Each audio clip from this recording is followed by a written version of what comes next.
What's up, X Factor Nation? This is X Factor 27 coming back to you guys again today.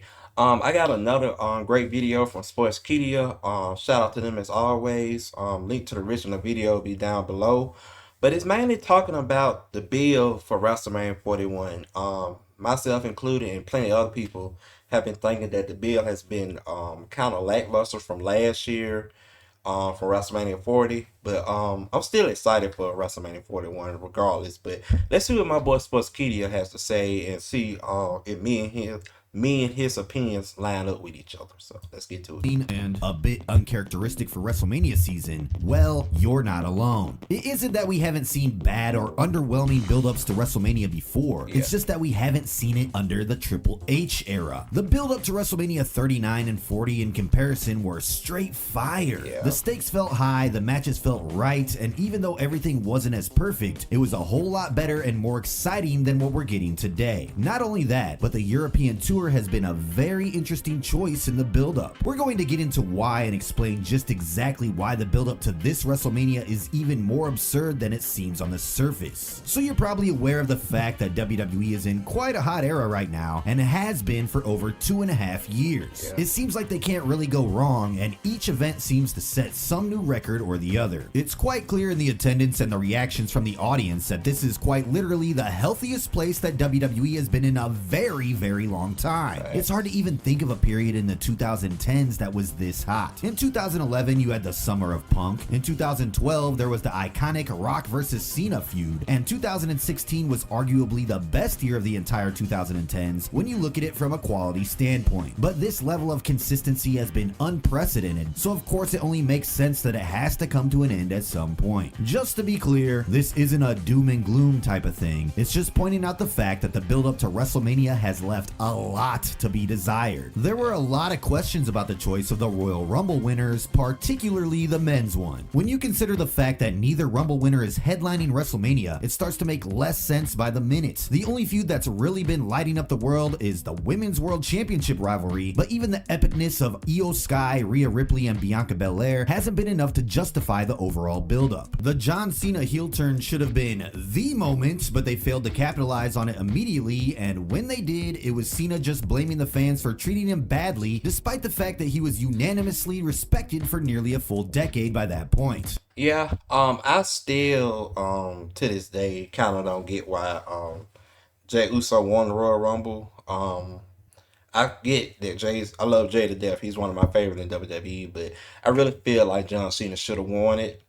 And we probably would have still got the heel turn or whatever, but him winning the Royal Rumble would have been good, and then Jey just winning the Elimination Chamber, we would have still got the same outcome either way. But it's John Cena's last ride, and then they could have had a segment where he actually could have been an Elimination Chamber as well, turned on Cody Rhodes as well. But it all factors in together for real. But the Royal Rumble winners kind of have been mixed with me. The women's one, Charlotte and Tiffany. Charlotte is Charlotte, especially after her little promo thing with Tiffany. Neither one is headline either night. So, yeah, it's just the bill, man. Bills and stuff like that are a whole lot better in other matches, and people care about them matches more than they care about John and Charlotte. I mean, not John, but Jey and Charlotte's matches. So, still on WrestleMania card, still gonna be a banger, but it's a double-edged sword pretty much right now. So there are definitely more layers to the story, but the moment at Elimination Chamber had far more of an impact than the build that followed. Add to the fact that Cena isn't advertised for any of the shows in April until WrestleMania, and it leaves all sorts of questions. Jey Uso versus Gunther hasn't exactly been it either, and Tiffany Stratton versus Charlotte Flair is another rivalry that could have been done a bit better. But we're talking just the creative side of things. The reason we made this video is the more unexplored side that's only really been talked about by a few people on social media. So like we mentioned, WWE has been hot, and coinciding with the TKO merger that happened a couple years ago, things started to shift. Although WWE has always been a for-profit company and was meant to serve shareholder interest for 2 decades before the sale, it feels like it's reached a whole new level. You've probably heard this after every major premium live event. Triple H is in his chair in the press conference announcing how said event was the highest grossing event in WWE history. Each WrestleMania WrestleMania seems to be the highest gate ever, shows like Backlash have the highest arena gate ever, Royal Rumble 2025 was the highest grossing non-WrestleMania event ever, etc, etc. In case you weren't aware, the only reason that these events gross so much money is that the ticket prices increase. That's literally it. The stadiums aren't getting more seats, the tickets are getting more expensive. Now this shouldn't be surprising because WWE's creative product has been hot, and it has been the hottest ticket in town wherever they go. The shows are sold out a lot of the time, but that doesn't necessarily seem to be the case for Las Vegas this year. Courtesy of Ticketmaster and various screenshots on Twitter, it's clear just how much the average fan has been priced out of the WWE experience. If you look at Ticketmaster, the cheapest possible seats you can get, which are in the nosebleeds, cost $200 per day without additional fees. Want a floor seat? The one you can get closest to the ring, and it's not even that close to begin with, cost a whopping $15,000. This is just the tip of the iceberg. Throw in the meet and greets. Jesus Christ, that's a down payment on a house. Good gosh. And that's only for like 2 hours. I give credit to credit due for Green Shirt, dude. If you guys know who Green Shirt guy is, you guys know who Green Shirt guy is. I don't see how he affords it and gets tickets for every premium PLE, but hats off to him, bro. Oh my God. The SmackDown and Raw before WrestleMania, the Hall of Fame, the Roast of WrestleMania, etc. One fan pointed out that he paid $1,100 for a 2-day ticket combo and it involves 0 perks. One to attend WWE World, gotta pay another $300 and that doesn't even include autographs or photos with superstars, those are separate. One to attend the Hall of Fame, that's $225 without any additional fees for the cheapest ticket. If you want to have a meet and greet with Lex Luger and Triple H, that's $8,500. If you want to attend the Roast of WrestleMania with Mr. Tony Hinchcliffe, then that's a minimum $995. You'd think that include a meet and greet with superstars like Miz, Braun Strowman, perhaps even Tony Hinchcliffe himself. Maybe you'd get a photo op on the stage and a priority pass entrance. Nope. For that privilege, you need to pay a bare minimum of $2,350 before any additional fees. It's not hard to see how with all these ticket prices, the hotels, food, flights, etc., it all adds up very, very quickly. So what does this have to do with the build up to WrestleMania 41? Just about everything. While the TKO merger has been a success on a few levels, and Nick Khan has proven to be a good leader while Triple H has been allowed to have creative control, we're really starting to see the corporate side come out. WWE can justify these ticket prices because the product has been hot, but how far can you justify it when this has been the build up to WrestleMania 41? Last Word on Sports.com did a brilliant analysis, so we recommend you check out their article on WWE's premiumization of WrestleMania. One of the parts of the article that stood out to us that made our jaw drop was the insane rise of WrestleMania ticket prices. The website highlighted how accessible it was for fans in the early days. For example, front row tickets at the inaugural WrestleMania cost $100, which is almost $300 today adjusted to inflation. WrestleMania 20 in 2004 had front row seats for $1,000, which were the most expensive tickets by far. A decade later, front row prices were between $2,000 to $2,500, which isn't really that bad. 8 years later, things start to skyrocket quite a bit. WrestleMania 38 front row tickets were heading upward to $10,000, and you can see an exponential rise in the prices. For WrestleMania 40, the price capped at $23,000, but only 1 year later, front row tickets cost a mind-blowing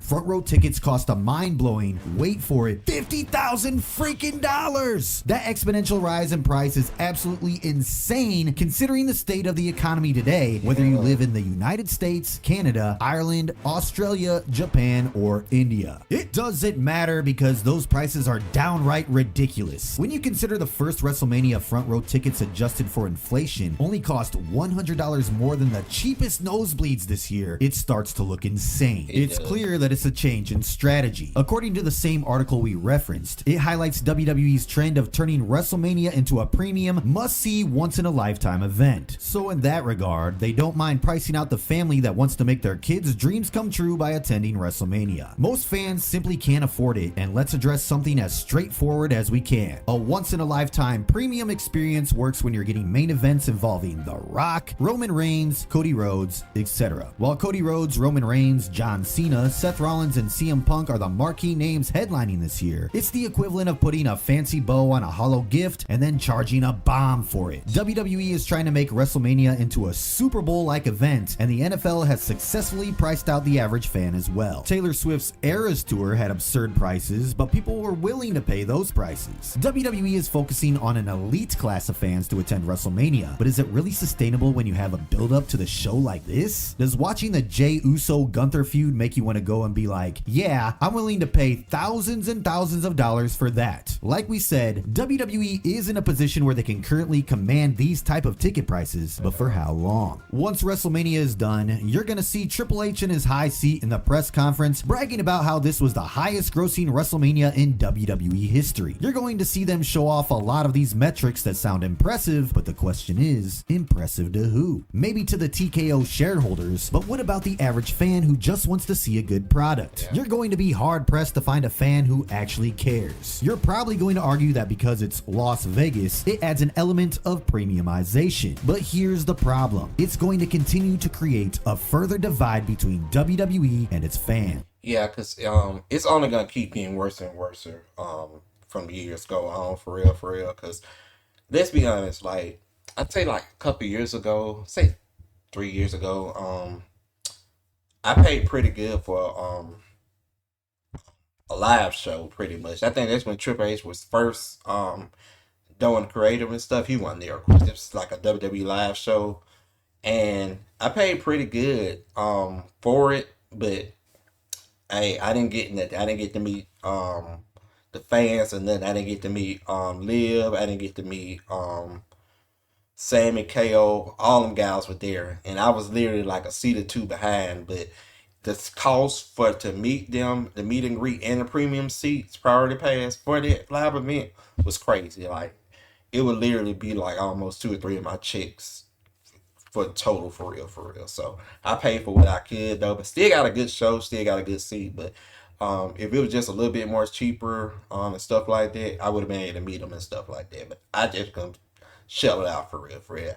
Plus, my mama would have whooped me if she found out how much money I spent on them tickets if I did get to meet them, man. So, so yeah, I understand where Sportskeeda is coming from, for real.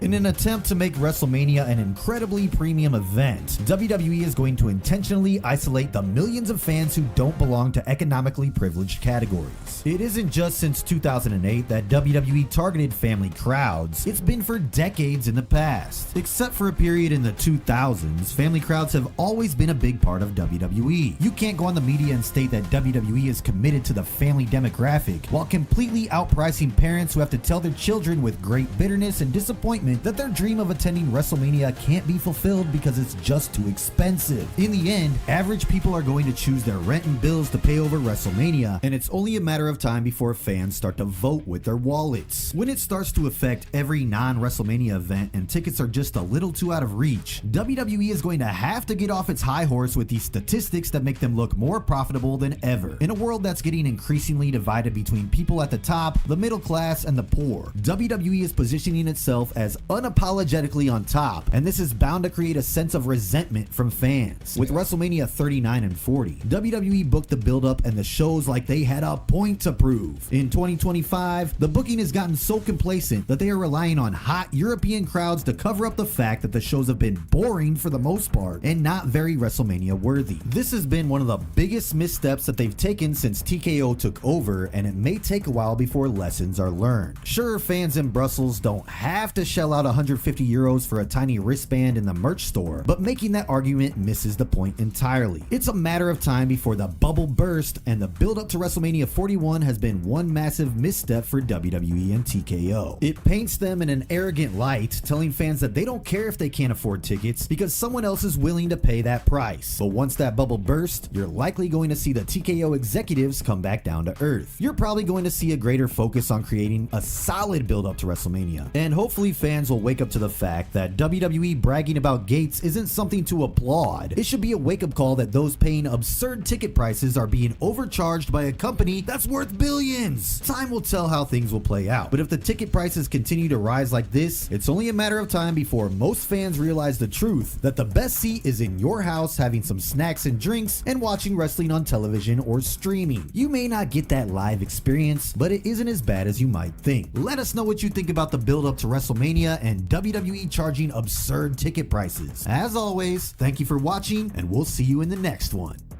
Yeah, I completely agree with everything he just said. Like I just said earlier about the WWE live event, I went to. Prices are crazy, especially with inflation the way it is now, days and stuff like that. And then the thing about it, WWE knows that if you want to go to WrestleMania, they know they're gonna sell it for real, for real. I think they said that WrestleMania 41 is the lowest ticket price thing, like pre-orders or pre-sale, it has been on for a minute. Because I know I looked on Ticketmaster and it's still some pretty good seats up there if you guys really want to go see it. But like I said, it's expensive, man. Like some of these tickets are literally a, a down payment on a house and stuff. You can do a lot of money, good things with that amount of money for real, man.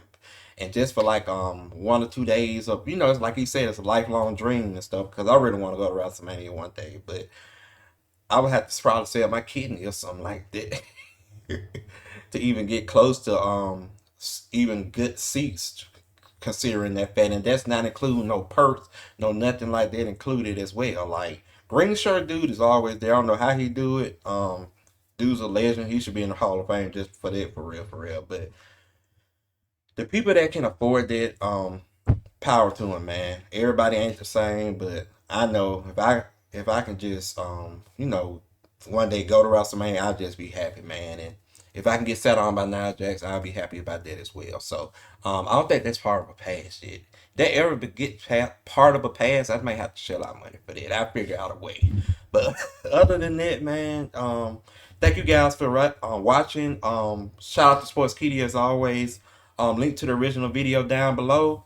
Like, comment, subscribe. Road to 1K. We're almost there, guys. Just continue to support me. But other than that, y'all have a good day. It's Factor.